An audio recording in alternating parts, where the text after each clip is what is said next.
News 16 Kerala. ഇന്ത്യയിൽ നിന്ന് വ്യാജ പാസ്പോർട്ടിൽ ഇറാഖിലേക്ക് കടക്കാൻ ശ്രമം.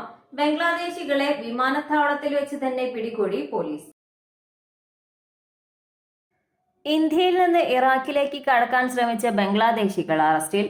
ഛത്തീസ്ഗഡിലെ റായ്പൂർ പോലീസാണ് മുംബൈ വിമാനത്താവളത്തിൽ നിന്ന് മുഹമ്മദ് ഇസ്മായിൽ, ഷെയ്ഖ് അക്ബർ, ഷെയ്ഖ് സാജൻ എന്നിവരെ അറസ്റ്റ് ചെയ്തത്.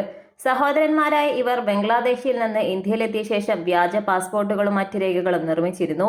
ഈ രേഖകളുടെ സഹായത്തോടെ ഇന്ത്യയിൽ നിന്ന് ഇറാഖിലേക്ക് പലായനം ചെയ്യാൻ തയ്യാറെടുക്കുകയായിരുന്നു മൂവരും. ഛത്തീസ്ഗഡിലെ റായ്പൂരിൽ നിന്നാണ് ഈ വ്യാജരേഖകൾ നിർമ്മിച്ചത്. ഇറാഖിന്റെ തലസ്ഥാനമായ ബാഗ്ദാദിലേക്ക് പോവുകയായിരുന്നു ലക്ഷ്യം. തീർത്ഥാടന വിസയിൽ ഇറാഖിലെത്തിയ ശേഷം പോവുകയായിരുന്നു. തിരിച്ചു വരേണ്ടെന്നും ഇവർ തീരുമാനിച്ചിരുന്നു. കോടതി 3 പേരെയും 3 ദിവസത്തെ പോലീസ് കസ്റ്റഡിയിൽ വിട്ടു. റായ്പൂരിൽ വ്യാജരേഖകൾ നിർമ്മിക്കുന്ന ഒരു സംഘം പ്രവർത്തിക്കുന്നുണ്ടെന്ന് പോലീസ് പറഞ്ഞു. നിലവിൽ അതിന്റെ തലവൻ ഒളിവിലാണ്. അയാൾക്കായി അന്വേഷണം ആരംഭിച്ചതായും പോലീസ് പറഞ്ഞു. News 16 news desk. പക്ഷമില്ല, വിവേചനമില്ല. നേരിനൊപ്പം, നാടിനൊപ്പം, നാട്ടുകാർക്കൊപ്പം. News 16 Kerala channel.